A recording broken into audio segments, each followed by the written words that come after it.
Gibran cawapres boneka, ya. Seharusnya cawapres itu pamer gagasan, bukan pamer masalah. Saya kira banyak sekarang ini ya yang menjadi tren dugaan-dugaan besar terkait dengan akun Fufu Fafa ini ya. Seharusnya apa yang kita petik dari gagasan dari seorang Gibran? Itu satu begitu kan. Apakah mereka sekarang ini ya dihadapkan dengan masalah-masalah besar? Apakah hanya jadi boneka saja? Apakah ini hanya jadi karma bagi seorang Gibran?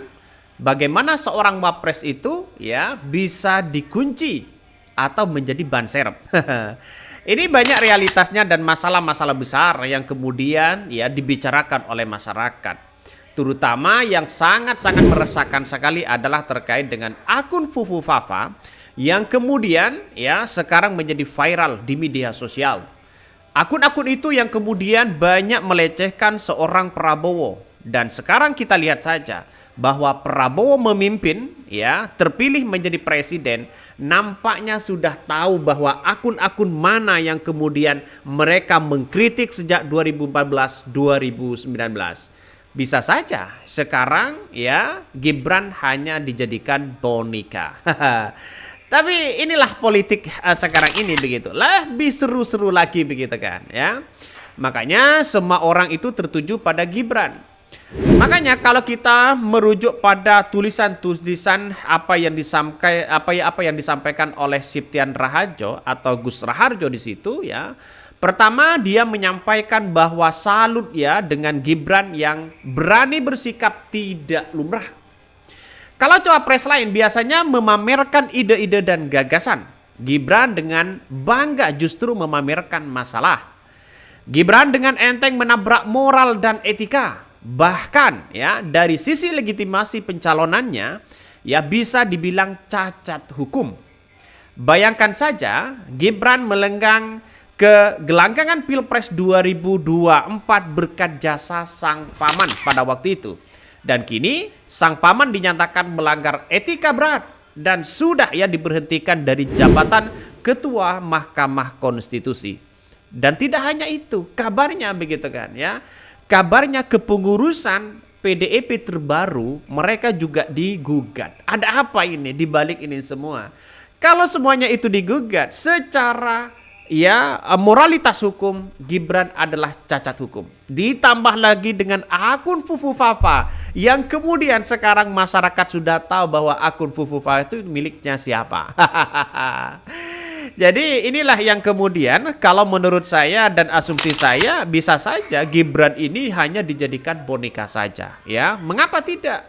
Ya, apa yang kita petik dari seorang Gibran, seorang cawapres? Ya semua capres, ya semua capres-cawapres itu seharusnya sama dari segi gagasan, prestasinya, ya semuanya harus sama. Artinya apa? Artinya harus sejalan.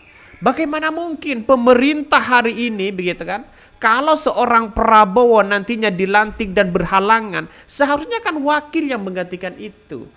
Nah inilah peran penting bahwa wakil itu bisa saja ya hanya jadi bayangan-bayangan saja begitu.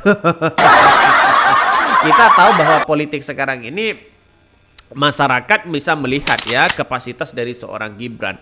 Kalau hanya pencitraan sana sini, turun ke bawah, turun ke pasar, ya semua orang itu bisa ya. Semuanya bisa begitu kan. Gampang. Ia pun ya terbukti dengan sengaja menyidangkan perkara keponakannya yang jelas syarat nepotisme. Anwar Usman juga ketahuan membuka intervensi pihak luar dalam menentukan keputusan. Siapakah pihak luar yang bisa mempengaruhi Anwar Usman ini? Rasanya tanpa berkerut ya dahi, Anda sudah semua menyimpulkan diri sendiri, sudah paham di situ ya. Jadi artinya apa? Artinya kalau kita melihat dengan Pilpres kemarin dengan hari ini sudah satu persatu sudah mulai terbongkar ya. Bagaimana Pak Mahfud MD membongkar habis-habisan ya bahwa apa yang kemudian sekarang ini hukum ini dilakukan semuanya dipreteli ya demi sebuah kekuasaan ya mereka taruhkan reputasi jabatan dari Mahkamah Konstitusi yang namanya Anwar Usman ini. Ngeri-ngeri sedap bos, ini pencaturan yang sangat luar biasa. Nampaknya masyarakat hari ini ya, karena Gibran ini terpilih begitu kan ya, pilkada langsung, saya kira sah-sah aja. Tapi kita lihat saja di kemudian hari pasti akan terungkap satu persatu di situ. Apa yang kemudian menjadi kendala? Masa bangsa seperti ini dipimpin orang-orang yang kemudian tidak punya kapasitas dalam memimpin bangsa kita. Kalau seorang Prabowo saya kira tidak ada masalah. Mereka tetap memperjuangkan hak-hak rakyat kecil. Kita lihat saja apakah bayangan-bayangan juga pencaturan-pencaturan Jokowi agar tetap berkuasa akan memainkan seorang Gibran. Kita tunggu saja. Makanya ya Gibran ini dianggap sebagai boneka. Bahkan ya ada saran yang menyarankan sih ya besok-besok Gibran ya usul saja ke KPU supaya debatnya ya dulu begitu kan ya, ketika debat itu begitu kan ya nggak usah adu gagasan lagi nantinya begitu kan di tahun 2029, karena pertaruhan di sini bisa saja seorang Gibran akan ya dipersiapkan untuk menjadi calon presiden atau calon wakil presiden. Kabarnya juga begitu kan ya, kabarnya juga ya seorang Prabowo bisa 2 periode dan di situ adalah Gibran 2 periode. Dan setelah itu nanti Gibran akan naik tahta, kabarnya begitu. Tapi nampaknya agak sulit sekarang ini bos. Kenapa saya katakan? Karena semua partai tidak mungkin lagi diajak kong kali kong. Ya dulu mungkin seorang Jokowi memang kuat begitu kan ya. Saat debat ya mereka sudah banyak ya bukan adu gagasan saat debat kemarin. Debat cawapres di situ begitu ya. Ya hanya sekedar saya lihat saja ya sama adalah dengan bukan adu gagasan tapi ya sama dengan gimana begitu kan untuk melihat debat kemarin. Nampaknya tidak ada nuansa yang kita petik, substansinya itu. Lah itu penting begitu ya. Soalnya kalau dipikir-pikir Gibran ini paham betul bagaimana caranya merusak demokrasi. Ia tahu bagaimana memaksakan kehendak dan menyiapkan skenario ya agar bisa mengakali lembaga negara.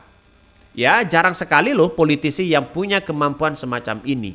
Lihat saja Partai Golkar, lihat saja nanti partai-partai lain ya, yang kemudian ya mungkin akan dipreteli satu persatu. Fenomena Gibran memang mencengangkan. Baru pertama kali ada dalam sejarah Republik ini ya, tidak tahu apa motif ya yang sebenarnya. Namun jika amati semua peristiwa yang berkelindan dari pencalonan Gibran ini, ya rasanya Jokowi dan keluarganya benar-benar ingin menjadikan negara ini sebagai menu sarapan di meja makan saja. Atur ya dalam pencaturan itu mana posisi yang terbaik dan mana posisi yang kemudian bisa diatur. Dan itu sekarang sudah terbukti begitu kan. Satu persatu di situ. Artinya mulai dari segi pencalonan, mulai dari segi debat, mulai dari segi pemenangan sekarang masyarakat sudah merasakan apa yang ia rasakan. Jangan-jangan 58% itu suara rakyat murni atau tidak? Itu yang menjadi pertanyaan. Masyarakat sangat-sangat menanyakan itu begitu kan ya. Maka ketika berangkatnya saja dengan membawa masalah, sangat mungkin dalam perjalanan akan menciptakan banyak masalah lainnya. Kemarin Mahkamah Konstitusi ya, besok kita ada lembaga lain. Kita besok ada lembaga lain. Ya, nampaknya juga sama. Dari Mahkamah Konstitusi dipreteli, gantilah kepada MA, gantilah nanti begitu lagi. Itu artinya apa? Artinya terus menerus seperti itu begitu. Sehingga saya kira ini yang kemudian masyarakat harus paham betul bahwa di negara kita tidak boleh dipimpin orang-orang yang kemudian tidak punya gagasan. Itu satu. Masyarakat harus kuat ya. Karena nampaknya seorang Jokowi sekarang ini sudah mau lengser pada Oktober nanti ya. Masyarakat mungkin akan menyiapkan ya. akan semakin wow begitu kan ya. Nampaknya posisi seorang Jokowi sudah ya tidak terhormat lagi sebagai ex kepala negara di situ ya. Bahkan sudah banyak sekali masyarakat dari berbagai elemen yang mengkritik Gibran. Bahkan ya bukan hanya dengan ya meme maupun karikatur yang lucu-lucu begitu ya, yang menggeli, semuanya mengkritik pada Gibran. Sekarang ini kita lihat saja. Ya banyak yang kemudian disandingkan dengan akun Fufu Fafa, terus kemudian disandingkan dengan berita-berita ini begitu kan. Tapi pada kenyataannya semua orang itu bisa kalau cuma melakukan pencitraan, masuk gorong-gorong ya, semuanya bisa begitu. Padahal seorang capres dan cawapres ya adu gagasan. Saya kira sekarang ini yang road itu bukan Gibrannya, tapi seorang Prabowonya. Ya Prabowo yang ruwet begitu kan, Gibran yang kemudian asik-asik sana sini, pencitraan sana sini begitu kan, untuk menunjukkan apakah nanti elektabilitasnya tetap posisi tinggi atau tidak. Ini yang kita rasakan. Tapi wallahu alam, kita lihat saja ke depan apakah pencaruturan ini hanya dijadikan sebagai boneka-boneka saja atau jelas ya seorang Gibran ini akan tetap ya sejalan dengan visi dan misi dari seorang Prabowo. Mungkin itu yang kami sampaikan. Tonton terus channel Hodari Podcast Rakyat ini. Jangan lupa di subscribe.